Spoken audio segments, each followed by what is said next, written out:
As a Baptist, I get very nervous when the political realm speaks too much about religion. It's the role of the state to create a context where religious pluralism can flourish. It's not the role of the state to impose or favor one religion over the other. We went after getting the lectures here. We believe this concept is deeply rooted in Bethel history. The Baptist General Conference has the separation of church and state as an important part of its history. We have immigrants who were persecuted for religious reasons, and they came to the United States to be part of a world where there was religious freedom. So we view this as deeply embedded in the history of Bethel University, but also extremely relevant to what's happening in the world today. The lectures really want to call attention to the reality that we live in a religiously plural world.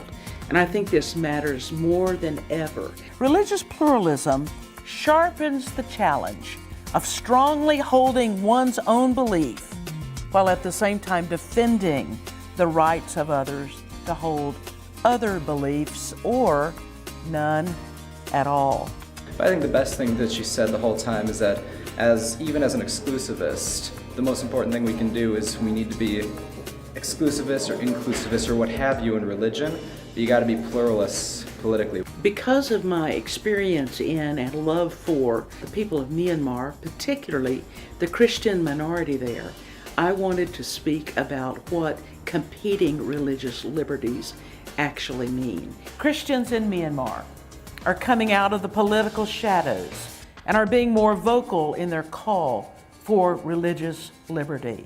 They are voting, writing, calling for change, feeling empowered, and urgently petitioning the new government to lessen the iron grip that the preferred religion has on the land. What I walked away from in the lecture is that even if government has to approach all religions equally, which I knew already, but I'm taking public administration right now, so I want to work in government someday.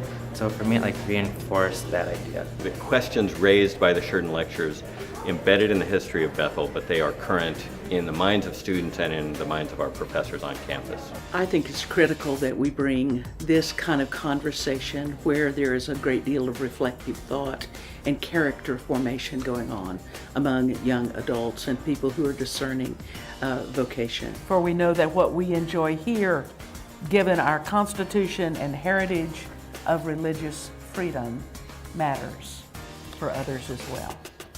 Thank you.